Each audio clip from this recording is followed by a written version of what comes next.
Our show is brought to you today by Cave Day. Cave Day leads group focus sessions for global community every day on Zoom, which is perfect for writers. We all know how hard it is to make yourself set some goals, sit down, and hopefully hit that flow state where the characters start talking to you. Cave Day is here to help with that. I tried it, and I got to tell you, it worked great for me. I set out some goals, I went in for an hour-long sprint, and I not only got more work done than I expected to, it was better than I hoped for. Cave Day is like a group fitness class for your work. A trained guide leads check-ins, you do deep work sprints, and you take energizing breaks. Members report that they get 2 to 4 times more done with Cave Day's science-backed method. Join the world's most focused community and work alongside Emmy and Oscar winners. Writers Room listeners can get a 7-day trial and 50% off their first month with promo code WritersRoom at checkout. Head to caveday.org. That's caveday.org.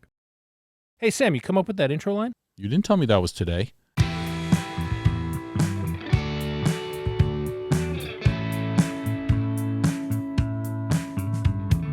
Hello, everybody. Welcome to the Writers Room with Sam and Jim. As you probably know by now, this is the show where we bring aspiring writers into our little writers' room here on our podcast to help them work on and develop their stories. And we're going to do that with Travis Nguyen in just a minute. But first, there's something I got to go off on, Sam. Television.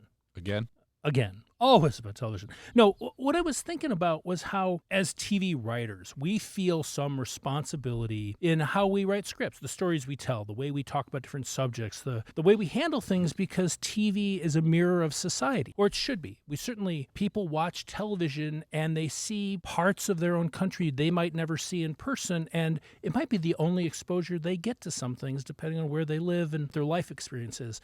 And certainly we've seen populations in our country we don't see, like even in the city, like gay people and people of color, and all of that has helped move the ball, we like to think. You can definitely make the case that people have had their worlds opened up that way. And what struck me the other day, here we are in the pandemic. We've spent a lot of time, my wife and I have, at home. And one of the things we've done on a lot of nights is watch TV shows, and we've watched a lot of TV shows from other countries. The other night we were watching Mr. In Between, which is a great little Hulu show, airs on Hulu, I should say, that's set in Australia. It's an Australian series. I've never really watched an Australian series before, but I'm getting a little... It's all Mad Max there, right? I mean, it's all Mad Max. Kangaroos punching people on every street corner. No, come on. It's the end of the world. There's a lot of really cool, beautiful people and a lot of sand. And kangaroos. That's what I'm telling you. But no, it's interesting, right? Because it's beyond the struggles to get through the accents, which you have with British shows too. You get to see a part of the world. I've never been to Australia. I've always wanted to go. I don't know if I'm ever going to get there because it is a long, expensive trip to get to down under. Right. And it's more than the scenery, I'm guessing. Yeah, it's the way people live and what motivates them and how they go about their everyday life. One of the other things we've done a lot is watch British police dramas, which is fascinating as someone who has written a fair amount of law enforcement television because they don't have guns. Right. That's huge. It's huge, and it changes. It's like watching old TV before people had cell phones, and they have to go find a payphone if they want to call somebody, which just feels bizarre to us now. It's kind of like that, and you see cops in situations where on American television there would be a gunfight, somebody would get shot, they'd pull a gun and tell them to freeze or whatever. They can't do that, and it changes the storytelling, and in some ways it makes more human, and it also gives you a window onto a society that works perfectly well without everyone being hyper-armed at all times. So it's a totally fictional world, we would think. That's right. Where the NRA has not spread their disease all around our country, and so there are guns everywhere, making it so unsafe for everybody, including, and maybe even especially cops. And what would it be like if that rot had not taken place? By the way, I may have an opinion about guns. But Exactly right. And I think it's interesting that we're living in this time now where whether it's Babylon Berlin or Mr. In Between or a British cop series like In the Line of Duty, we're suddenly turning the mirror of TV away from just Americans looking at Americans, maybe with particular slants on what's being presented, depending on the writer, the network, all the things that go into making a TV series here. We're getting windows into other societies, and I'm hoping that maybe out of this giant infusion of product from the rest of the world, where it's coming to us for once instead of us exporting to them, just maybe we'll learn something from it. Do you think that's possible? Wait, you're saying Americans are going to learn from foreigners? Never mind. Forget I said anything. Sam, I want to talk for a minute about our sponsor, Cave Day. Cave Day leads group focus sessions for a global community every day on Zoom. You know how sometimes we struggle to get in the zone when we're writing? No, I never struggle. I don't know what you're talking about. I do know something about procrastination, though. We work at our computers and we're bombarded with distractions all the time. I'm sitting there struggling with some sort of dialogue or something's just about right, and then I get that phone call. You know what? The phone call might not even be that important, but in that moment, it feels important because I'm procrastinating. I know, and I've been giving you grief about reaching for your phone for years, but it turns out that somebody has come up with a solution. They're not taking away my phone, though, are they? They don't have to. Cave Day works like a group fitness class for your work. A trained guide leads check-ins, deep work sprints, and energizing breaks. Members report that they get 2 to 4 times more done with Cave Day's science-backed method. I tried it, and I have to say, I was impressed. You're with a group of people, and you commit to each other that you're going to turn off all the distractions for the length of the sprint, just an hour at a time. How actually did it work for you? It worked great. I think just knowing that you're working alongside other people, even though you're all in your own individual caves, really does help keep you on task. But you have to put your phone out of sight. And that's what I'm talking about. That's the catch. Check it out. I think you'll like it. And so will our listeners. Join the world's most focused community and work alongside Emmy and Oscar winners, and me and Sam too. Writers Room listeners get a 7-day trial, 50% off their first month with promo code Writers Room at checkout. Head to caveday.org. Again, that's caveday.org. It really works, everybody. Okay, let's get into this week's show. Hello, Travis. Hi, am I speaking to Sam or Jim? I don't think I want to tell you now. I think you don't care. You don't care. That's how you know it's Sam. That was Sam. This is Jim. Hi, Travis. Welcome to the show. Thanks for being here, man. Hi, guys. I'm glad to be on your show, and thanks so much for having me. So, Travis, we always start a little bit about your backstory. We know you're from Canada, why are there so many writers in Canada? There's only 30 million people there. What are you going to do when it's dark and snowing all year? Drink. We close inside our igloo and sleep it out. We've worked with a lot of Canadian writers and also people in production and all that. It really is our brother country. They're better than Americans, by and large. Yeah, no question. Definitely politically. So what we're saying is don't come, but keep writing. Yeah.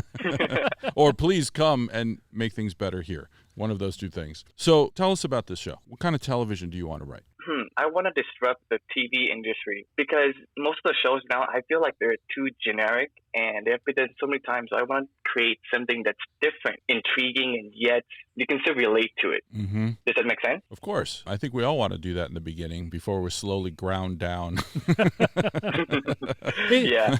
It's true, though, Travis. Like, there's sometimes we call it first idea theater when you're just writing to the tropes and the first thing you would think of. And then there's that other kind of writing that gets very specific and you think up really strange things to put in, or really unusual, seldom seen things to put in. Mm-hmm. And it gets a lot more interesting. Now, I will say this. We all feel the same way at the start. I really do feel like a lot of people do. I don't think people come in and think, you know what, I just want to make a generic television show that'll make me a lot of money. I bet there are those people and they don't do well. Or they now have huge deals. I don't know. I think it splits both ways. Right. But TV is better now than it ever has been. And people keep saying that, but Jim and I watch a lot of TV besides writing TV, and I think we both believe that to be true. So there are great shows. So how do you want to disrupt television in a way that, there's Apple TV has a show that doesn't even have any people in it. It doesn't have visuals. It's called Calls, and it's just graphics on screen, and the episodes are short, like 10 minutes or something like that. There is disruption happening. So what are you looking for? I'm looking to disrupt the genres. I want to mix and match. I want to fuse them all together and create an explosions of, let's say if genres are flavors, I want to create a new flavor. I think I'm falling in love with Travis. He's like the Ben and Jerry's of TV. That's where you're going? No, I just meant, you know how when we're in a writer's room and junior writers come in, or there's their first show or second show, and you just want to go over there and drink their blood because they're so excited and enthusiastic, and we are too. We love it, but they're shooting for the moon. They know they're going to change everything. Yeah, I love that. And Travis, I hope you're 100% right, man. Yeah, you might be the guy who does. Doing cross-genre, we have tried to talk about it. And we came up with what we thought then, and I still kind of dig that idea, but it was a teen movie and it was sci-fi, right? It was aliens, and it was funny, but it wasn't going to be as good as Attack the Block. But it had this kind of vibe that we really dug. And instantly, we got resistance from our agency because they were like, what is it? We don't understand it. It doesn't have a pigeonhole. How do we sell this? Yeah, and so that, I think, is a little bit of the resistance to doing something unique. There always is that. And it comes from the grown-ups in the business. And I'm not dogging on our agency. We love our agency. But there is that entrenched thing. On the other hand, I know when I'm sitting down faced with a stack of scripts to read, to recommend writers or not, or select writers or not, depending on our role, if I saw a really cool cross-genre show, and even if it's not, I don't understand how it is a television show, I could get very excited about that. Right. So good on you, Travis. I think that's the right way to do it. Thank you. So I assume your show is... Why don't you tell us about your show? Yeah. Well, what is it? And give us an idea of the content of the show and what you want to do. So I guess to simplify it, think of Jurassic Park crossed with Pulp Fiction. All right. That's definitely two genres crossing there. All right, let's go. Can we just take a moment to bathe in that? Yeah. Yep. I'm seeing a very, very, very large John Travolta rampaging through a jungle. Well, not specifically Jurassic Park, but yeah. so I assume you guys have watched Jurassic Park, right? Yeah.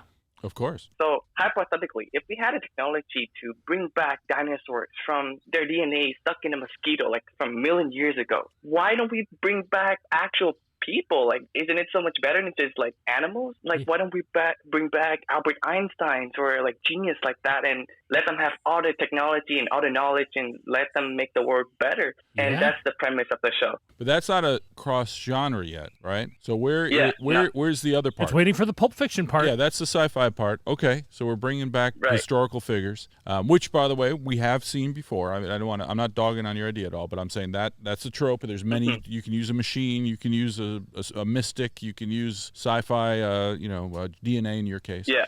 So what's the cool thing? What's the extra thing that you're talking about? The Pulp Fiction. The show is about a brilliant college student, and he must rescue his father, who's stuck in ancient Egypt, when he discovers that Albert Einstein is still alive in the modern time. And so, as they try to build a time machine together, they're being hunted down by a pair of vicious killers who work for this entity that's known as the Secret Science Society, because they also want a time machine. And so that's where the Pulp Fiction part comes in, because you have like this dual killers who like go after this kid and a scientist. And I hope that's where the cross genre happens. How did his father wind up in ancient Egypt? A long story, but No. The short version. What's the short version? Short version. I'll give you the short version. Yeah. So Albert Einstein, when he was brought back to life, he was brought back by this kid's father. And after being brought back, they worked together as a team to, develop a time machine. But the time machine wasn't working properly, and it exploded, launching the kid's father back into the past. And so fast forward to 20 years, the kids find Albert Einstein once again, and he is convinced to go back and find his dad. Okay, I get that. All right. So here's my question. Jim, you want to ask your 6 questions first, or you want me to? I don't have a question so much as I realized that what this reminds me of just a little bit in its own way, which is in one of the great cross-genre movies of all time, Bubba Hotep. And I don't know if you've seen it, Travis. Travis, you've seen that? I don't think I have. All right. It's pretty obscure. I think it was in the 90s. But also revered. Also revered, where Elvis Presley is, because he's still alive, and there is an old black man in whose skull is the brain of John F. Kennedy. And they're there in this retirement home, and there's a mummy that gets loose, and it's killing people in the retirement home, and they're out to stop the mummy. Okay, that's called cross-genre. That is as cross-genre as you can get. It's just crazy. It was a ton of fun. So here's my question. I don't think this is cross-genre yet, right? I think we got to peel it back and find the other genre. Because tell me about Pulp Fiction. What do you think Pulp Fiction is? I think Pulp Fiction it's a fuse of 3 separate stories, but they're tied in together by the same event. Right. Uh-huh. Yeah, and it's definitely a gangster movie, but done in a different way. Right. And so the done in the different way part is or maybe just the gangster part too, but that part I don't see in your idea yet. And we've only talked about it for a second. So how does that gangster, and also the fact that, and I think one of the things that really resonated with that movie, which we've all seen a bunch of times, is that they were going around killing people, but they also were just these crazy guys who were talking, when we're talking about burger shops. They're talking about, oh, that's gross. Why did you do that? There was the rich interior lives of a couple of killers instead of just being killing machines. And everything was weird. Everything was off. And, you had the gimp, and it was just, things were odd. And that's what I think Jim is talking about, Bubba Hotep, which is every time he says something, he's like, and this. right? But right now, with what I hear, what I'm hearing from your show is, okay, we got a time show. We've got two sci-fi pieces. Two sci-fi pieces, right? We got time and the DNA cloning. I don't know what to call it. Cloning. Recreation. Reanimation. And then we've got some killers, but killers by themselves are generic. So you want a Pulp Fiction version on those killers. What is your take on that? How are those killers interesting in a Pulp Fiction kind of way? So these two killers, they work for this entity that's called the Secret Science Society, right? And they're recruited because they used to be orphans and they grew up in, I guess, a low-class neighborhood. And so they got involved in gangs and crimes. But as they grow up, they realize that they don't want to be a part of this, corrupted society anymore. And that's when they decide to become better people. And so when they were recruited into the gang, they had a plan to take the whole organization down. And they did. And after they did that, they got recruited into the Science Society. And they thought they were doing the good deeds for the science people because, well, science is, I guess, equivalent to good. But they didn't realize that this society or this secret organization is using them for bad purpose. Okay, but that's not their character yet, right? I can see their conflict, but we got to get into their characters. If we go to Pulp Fiction, John Travolta's character was what? Was he ambivalent about what he was doing? I can't remember now. I think it was Samuel L. Jackson who came to be ambivalent after The Miracle. Right. And Travolta was just back from the Netherlands being a heroin addict. Right. And I don't know how to describe it. I think that's why that movie was a classic, because it was almost hard to understand what I love about it. And I'm asking you to define something that I can't define myself. But I'm looking for the weird. I'm looking for whatever, the funk. Let's take a step back. Travis, tell us a little bit more about the story of the pilot. What do you see going on in your story? So in the pilot, we follow three separate stories. So we follow the story of Matthew, which is our protagonist. We follow Matthew's dad, who is stuck in ancient Egypt. And we follow this assassin duo. And so as we follow Matthew, we will find out how he's such a smart kid and how he stumbles into Einstein. And that's going to give us the backstory. As we follow Matthew's dad, we're going to see how he have to find a way to get back to the modern world. But because he's stuck in ancient Egypt, that's going to be challenging. And as we follow the assassin duo, we'll follow the antagonist and understand their motive. Right. Now, what does Matthew want? Matthew doesn't want anything. Matthew is a brilliant kid, but he hates being so smart because he's entitled to help people, because people just expect whoever is the smart one needs to help others. And he doesn't want that. He just wants a normal life. And I guess that's the conflict, because he's dragged into this adventure which he doesn't want to be a part of. Well, okay. He's refusing the call. He doesn't want to go do this. And then obviously his father being, that's why he has to go do this. Yeah. And let me ask about the call for a second. So how does he become part of this project with Albert Einstein? Oh, yeah. I forgot about Albert. I mean, because there's some, right? Is there some organization that wants to get his dad back too, or is Albert the moving force behind this? Let's back up a little bit. So let's call them the SSS, Secret Science Society. Well, hold on a second. Hold on. Just so we're clear, the only title that won't work for a secret society is the Secret Society. You can name them anything else except I used to call them the Science Fair, but I don't know if that's hilarious. Yeah, the Science Fair. I love that. That's fantastic. Okay, so back in, let's say, the 90s, the Science Fair decided that they have a technology to bring back dead people, and so they brought back Albert Einstein, because when he died, his brain was dissected into many slices. And so when they got all the slices together, they were able to recreate his consciousness and then put that consciousness into a cloned body. And they got Albert Einstein, and they decided to move further, which convinced Einstein to build a time machine for them. And that time machine didn't work out as they wanted to, and it launches Matthew's dad back to the past, and the machine's broken. And so as Einstein finds out about the Science Fair's evil motive behind the time machine, which the Science Fair wanted to use the time machine for a controlling purpose rather than just to help humanity, Albert Einstein decided to escape with a partner. And so that partner becomes a professor, and that professor turns out to be Matthew's mentor, who introduces Matthew to Albert Einstein. So it sounds like there's two layers here with Albert Einstein and the Secret Society, which is, so they bring him back, and in some way they motivate Albert Einstein to be part of this and to study up and whatever, so he can actually build a time machine. And he's on board. And then something happens, maybe something to have to do with the explosion with Matthew's dad, I don't know, but something happens that then turns Albert Einstein against the Secret Society, or against the Science Fair, and it leads him to go hook up with Matthew and try to get Matthew's dad back.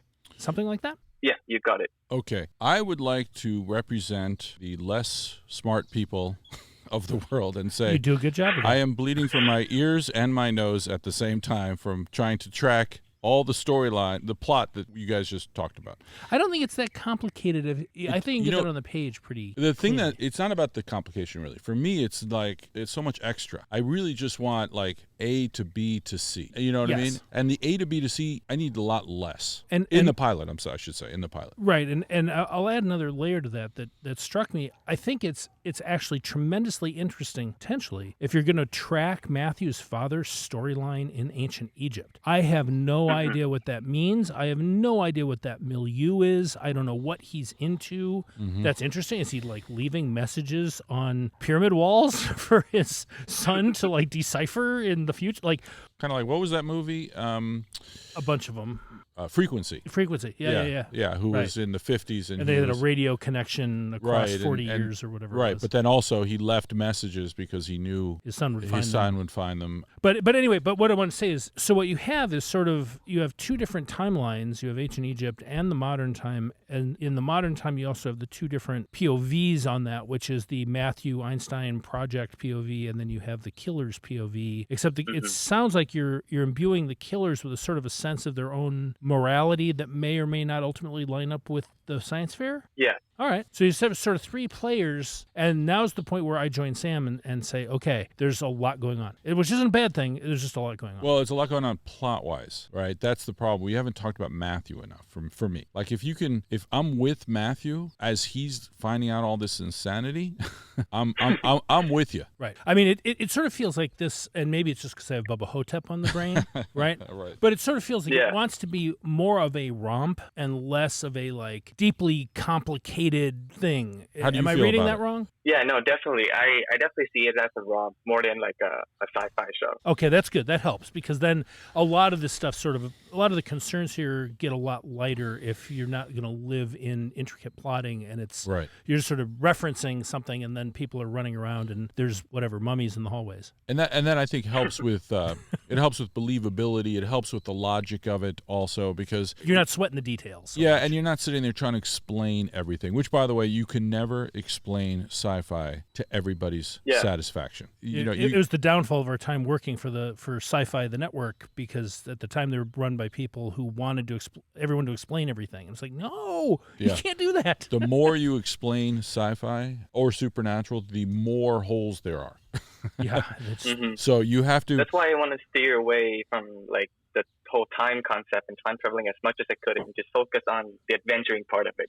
Well, I think Smart. that's great. I don't think you need the time travel really very much at all, if at all. I mean, the fact that his father is stuck in the past, okay, yes, so we have to get him at some point. and it has to somehow speak to the current story. Right, but we don't. I don't even know if I need that in the pilot. It could just be at the end of the pilot after he has regenerated Einstein. He's got or Einstein He's and got the- all this stuff. He's right. like, now we're going to create a time machine, and I'm like, okay, I know what the series is. Or who even knows? Now that we have the time machine, even knows if your father's still alive? Cut to 4,000 years before. Right. There's Dad in the middle of the desert going, fuck. Yeah. I mean, there's so many versions of it. We're just saying you don't have to. We always say pack the pilot, and then now we're saying don't pack the pilot too much, because at least not with story, not with plot. There's sort of a limited number of ideas that people can absorb before their heads start to hurt rather than enjoying the story. Yeah. Yeah, I definitely agree. And to speak to the sci-fi thing, like when you said Einstein's brain was cut up so that people could study it, and they put it back together and they put Einstein, I was like, in my mind, and I'll be honest, I was like, that's ridiculous. I really did. And then, of course, when you say, no, he takes the DNA and you regenerate an entire person that's exactly the same. Oh, yeah, I believe that completely. Right. They just took his consciousness out of his reassembled brain. Whatever you say, all I'm saying, I just say that, Travis, not to bust you, but to say it's so irrational and arbitrary what people will buy and what they don't. And so if it matches your tone, and if Jim's saying if this is a romp, you have more, you can get away with more. Right. Because then I don't care. Then I know it's about something else. And I put that little The sci-fi nitpicking. dickishness Right. up on a shelf. Right. Which, by the way, I don't know if you've been to Comic-Con, but while I love It's those like a people, fever dream of sci-fi dickishness. it just is. And but anyway, but we do love those. But I love the passion of It's people. there. adoration / dickishness, depending on which Yeah. room you wander into for the Q&A. So, do you have names for your assassin duo Yeah, they're called Mick and Mac. called Mick and Mac? Yes. Okay, so the thing is, that relationship is going to be gold for you. Mhm. And do you know how they're different? How are they different? They're sort of brothers, but Okay. because they grew up with each other since they were little, they're Mhm. not like technically, I guess, brothers, but because they are so tight together, they Right. formed an unbreakable bond. That's And great. yeah.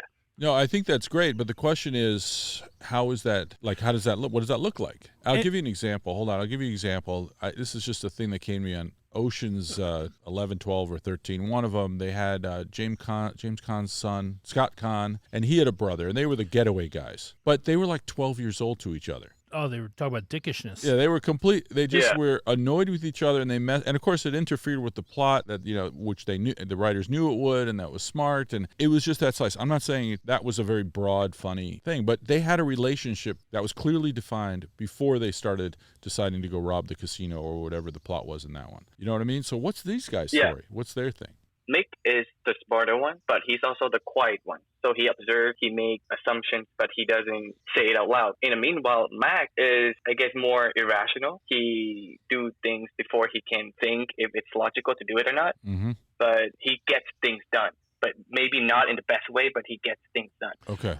Let me ask another question with them. A twofold question. One is, are we going to know what they're up to in the pilot? And the parallel thought is, so we have this secret organization, the Science Fair, that feels like it's got the nefarious agenda that is behind a lot of stuff going on. And these two are working for Science Fair, but they also have an agenda of their own, which means at some point, maybe in the pilot, maybe not, hopefully not, we have to both know what the Science Fair's agenda is and the fact that these guys have a separate one of their own. Mm-hmm. Which I'm asking that because it Separate feels plan. like, right, as we get to know them, part of what we're getting to know is, oh, they work for these people who want X, but because of their dynamic between the two of them and what they've experienced in their lives, they have a plan to do Y. Right. Is that what you're planning on doing in the pilot? Not in the pilot, but in future episodes, yes. Okay. You guys want me to like quickly walk you guys through the pilot, or? I would like that. And let me ask you a question. As you go through it, help me understand how this blows up television, how this disrupts it. Okay? No. Just do your summary. We'll talk about that after. It's Okay. going to be too confusing if you try to do it all at the same time. All right. The pilot opens with a man just wakes up in ancient Egypt in the middle of the desert from a sarcophagus, and that's the cold open. And so the pilot is essentially about Matthew, this brilliant kid who has lost all of his family and just recently became an orphan. And the only person who he's close with is his professor, Professor Henry. So Professor Henry and Matthew has been working on some sort of project, but Henry never let Matthew knew what they were working on until at one point Matthew is so impatient and he just wants to quit and just live his life like a normal person without having to use his brain too much. So they have a fight, and the next morning when Matthew comes back to school, Henry is murdered. He's dead, and Matthew is shocked, like, oh my God, I just had a fight with this guy yesterday. How is he dead now? Like, so he's confused. But before Henry died, he left Matthew a note, which led Matthew to find Albert Einstein, who's been hiding on the school campus. And so that's when we learned about where did Albert Einstein come from and how is he alive, and all the main gist about the science fair.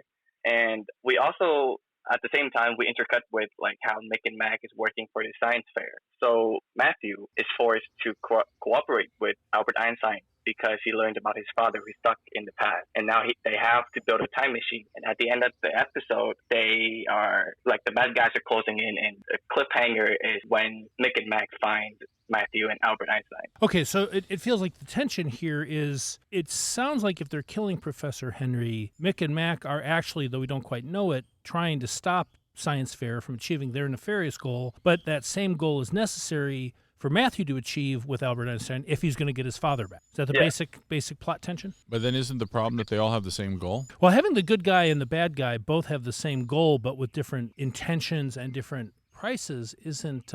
It's getting there, but it's a little... Yeah, because they're both. It's not like they both want the same thing.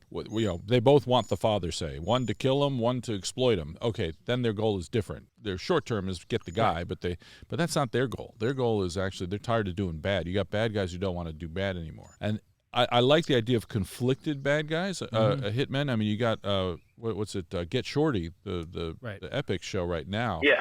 Right. I mean, those are good examples of, or he is anyway. Well, I think we're not going to know that the bad guys actually have a separate agenda in the pilot. Yeah, they're not conflicted in the first episode. Yeah, exactly. Right. So we do think that the bad guys are out to stop this, are out to stop Matthew and Einstein. Okay, well, that's simpler. Right. So then I'll just throw that other stuff out of my brain. Right, because there's nothing beyond the pilot. Mm-hmm. Right. No, definitely not. There's nothing, Nothing beyond. exists beyond the pilot. But I'm still struggling with the characters because I don't get the characters yet. I still get them as types. You know, when you were talking about Mick and Mac, for example, you know, you got the strong, silent type, the smart, silent, quiet type, and then the other one, right? I started wondering maybe the strong, silent type doesn't speak ever, but the other brother understands him all the time and understands him in a way that doesn't make any sense. Like he looks at him and he says, all right, listen, this is my brother saying, and he talks for 4 minutes. You're like, how did you get, I mean, that's extreme. I'm using that as, although it makes me laugh, it's maybe too extreme for the show, but at least it's different, right? I want to understand their relationship. I want to understand them, just like I want to understand that. Besides the fact that they're conflicted about being their jobs.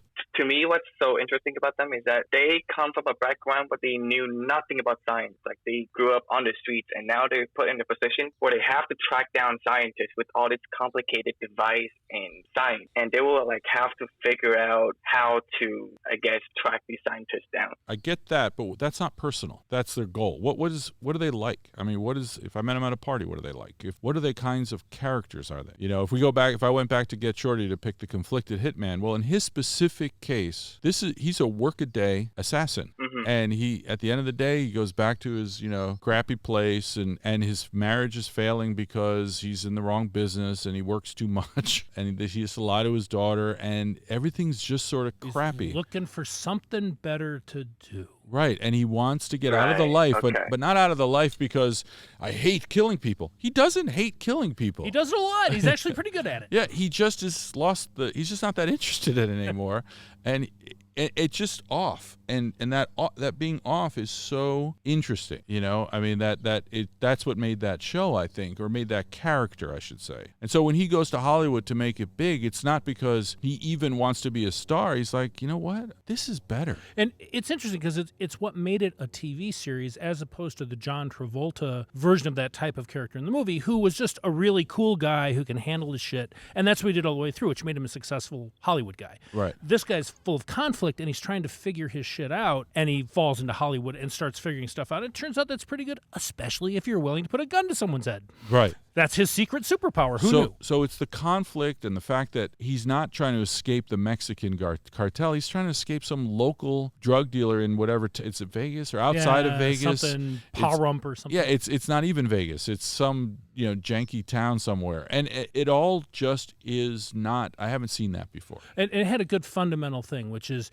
being a killer is what's fucking up his life. He has this dream. He goes to Hollywood and he kind of gets the dream, but in order to have that dream and make it happen, he has to still be a killer or threaten to be a killer, right? So the thing he's trying to escape from is actually the thing that is enabling his success. So he's fighting against the thing that's actually and it's like, oh well, if I do this just a little bit longer, I'll find my way out and be able to leave it behind. Right. And that's sort of his character journey all the way through. Right. How do I escape this shit? Oh, but I need to do this shit to get what I want, so I'll do it. Okay. And you get so much story out of that because you know what he wants. I see what you guys mean. Yeah. He just wants to have enough success to pull himself out of that place. And it's very sympathetic because he wants to be with his wife. He wants to be with his daughter. Yeah. Like it's very, you feel for him. Right. And yet things keep getting in the way. And now as writers, we just keep making it harder for him. And then we let him get close and then take it away. And the reason we take it away is usually because he fucks something up, ideally. Right. Or bad luck, or there's so many different reasons. You guys just gave me an idea. Is it okay if I pitch it to you guys? Absolutely. Go right ahead. Okay. Mick and Mac has his brother's dynamic, right? And so I assume now we have to pitch them together to create some sort of tension that's interesting. So Mick, being the smart and quiet one, he will gradually want to get out of this gangster life. He doesn't want to kill people anymore because he's too smart to just do the dirty work. He will become sophisticated and he wants to stay sophisticated. Meanwhile, Mac, being I guess the dumber one, he will want to, because he's having fun acting like a good guy because he thinks all he thinks that he's doing is for the good. He will want to keep doing it, and because of brothers dynamic, when Mick wants to leave this life, Mac will feel betrayed and will try to stop Mick from, moving on to his next chapter. What do you guys think? I think that's a fine basic dynamic between them. What it's missing for me is the connection to the main story. I see. You know, because it's like, so they're working for Science Fair, which has an agenda for this time machine and Albert Einstein. And Matthew is working this time machine with Albert Einstein because he has an agenda for the time machine. It's almost like they need their own in some way. In some way, what's playing out between them, it's going to fix their problem, or it's going to enable something for them that's a completely different agenda of their own. That could be interesting, and it could turn out to be the thing that separates them because one wants A and one wants B when they actually get down to it. It needs to play on the main story. Right. So since they're both orphans, what if one of them wants to use a time machine to find the family they used to have, but then the other one doesn't want to do it because he's afraid he's going to lose his brother for good? Yeah, that's interesting. It's a good starting point. I mean, is it a feature or a bug that both storylines are trying to get apparent with the time machine? I don't know. Could wind up being thematic. Well, it's not thematic.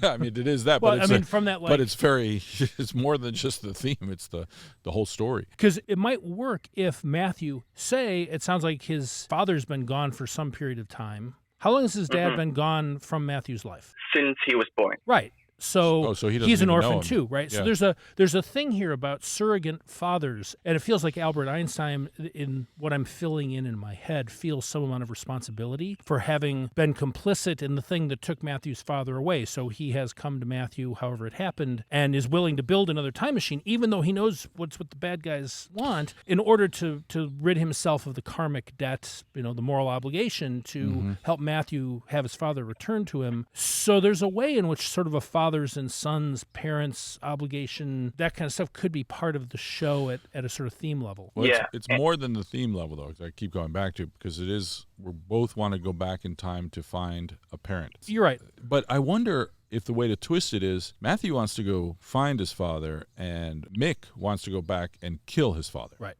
That might help me out a little bit, because at least it makes it, because he's so angry at being abandoned, or he's so, or kill his father before his father kills his little sister, or this is all just the bad version. But you see how we're trying to twist it just a little bit to make it different, and to go back to, and I think we're getting onto something. But Travis, to go back to the characters, wouldn't it be great if we saw Mick and Mac doing their job, doing a crime, and we get to see how they behave when they do it? And in your version, I think one of them, the impetuous one, is going to want to pull out a gun and just do it that way. Whereas Mick is going to be the guy to say, no, I'm going to, and he trips some old lady, and that causes 3 different things to happen, and a car swerve and kill the guy. I mean, that's my bad version. So he's smart. The Rube Goldberg machine. Yeah, they were Rube Goldberg. That's like, I'm just creating the conditions where somebody. Yeah, and so he's smart, and I can see that. And now I understand that they're different, and the way they react to what they did is their relationship. Right. So if the younger brother is impressed by what his brother just did, you say, oh, he really looks up to his brother. If he's angry with him, I'm like, oh, that's going to be a source of contention between them going forward. So I want to drill in. I'm just trying to show you, as you go into your scenes, how to drill in to learn about these people. So when you're pitching it, you're not pitching, okay, it's a little, he's going to do this, then they're going to go do that. It's, no, we're going to meet these brothers, and they have this kind of relationship, and they do this in the scene because of this. And then you build from there. Which is where, this is something Sam's always been good at in our writing partnership, is wanting to drill down and find the things that the characters want. Because once you know that, in these ways that we're talking about right now, that's where your plot actually comes from. Because you want the things that are happening to be driven by someone desperately wanting something. It's called writing from the inside out, as opposed to out. And by the way, I'm not strict about it, because sometimes you just need to find some cool plot twists. Right. And you're like, wouldn't it be cool if this? But that will harm you in a pilot. I really think so, because then you're not discovering the characters. And ideally, if you're having those cool plot twists, it's because someone else's agenda has collided with your first agenda, right? And so it's not really a plot twist that's happening randomly. It's because you've got colliding drives from different characters, complicating each other's lives. And in a perfect world, Matthew is completely messing up Mick and Mac's plan, or vice versa, or both, right, at different times. And now we see these people colliding against each other with the secret society, the science fair, messing things up. So here's my question, Travis. How is this going to blow up television? How are we disrupting it? Or are you trying to write something that's cool and you're like, I'll disrupt it later once I get in the door? It's going to be so cool it's disruptive. I guess it's going to be the latter one. I don't think there's anything like this before, or at least I haven't seen anything like this before. And the main theme of the show, or at least what I want it to be, is about like what can change a nature of a man, what makes a man, because we have all these characters who have no parents and they have to like make something out of their own life, right? Even Albert Einstein, like the clone, he's cloned into the body of Albert Einstein, but his consciousness is not the same. He's not Albert Einstein, but he has to live as Albert Einstein, and I think that's going to be something interesting to explore. I mean, the idea of coming back a little wrong is great, and I believe it too, because when I get the flu for 2 weeks, I'm different afterward. Right, I'm messed up for a while, let alone if my brain was reassembled and I'm reconstituted. Well, it's always the clone story, right? Right. Like, what does the clone owe to the original copy in terms of living the same life, being the same person? But I want to take some pressure off of you. All right, I was messing with you a little bit, not messing, but with this idea of how is this going to disrupt television? Because what I want to do is I'm hoping to take that pressure off of you. Okay. You really just scared me. Yeah, good. Because, don't be afraid. Because here's the thing. This story is not the most original story in the history of television, and it doesn't need to be, Travis. That's right. All right, that's the thing I'm trying to tell you. It's too much pressure on yourself. It's like it's getting up, trying to hit a grand slam home run every time. I wish we could do it.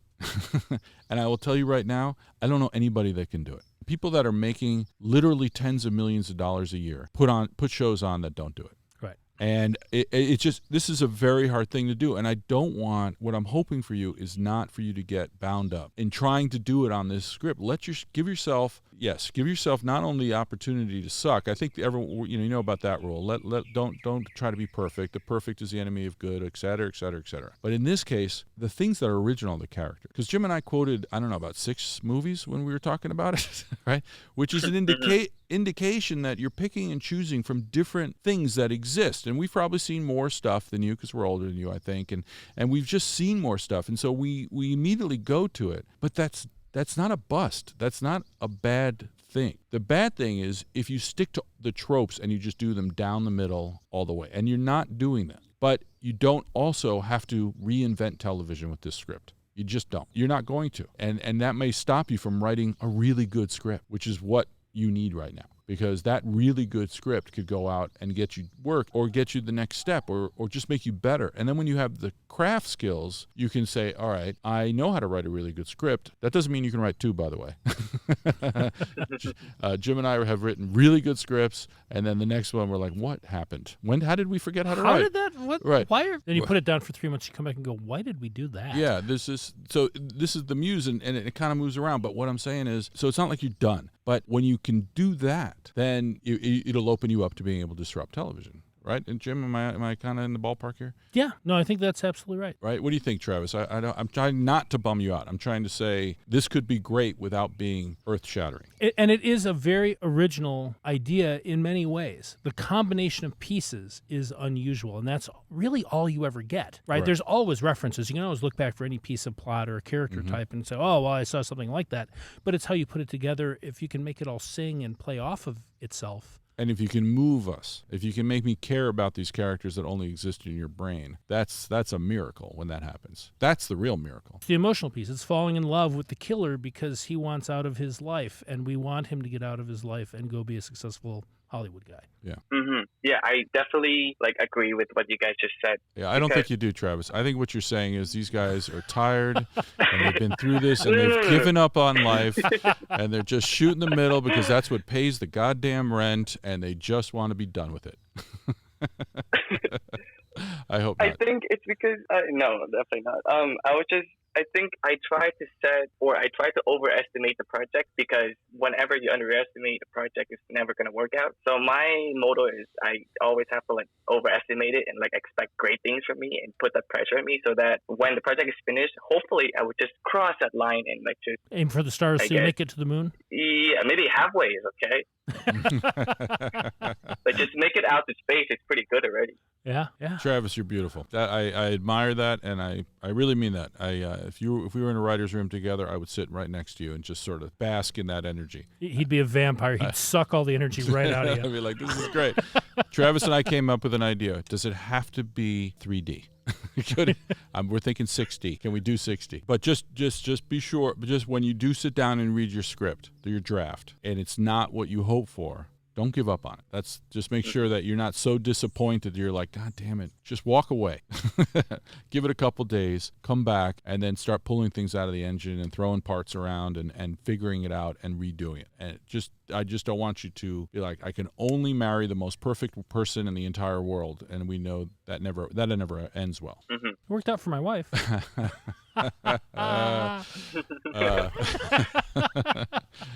She's not going to be happy when she hears that. Yeah, no, she's not. She's going to disagree with me. She would too. never listen to the show. Yeah. She hears him talk enough.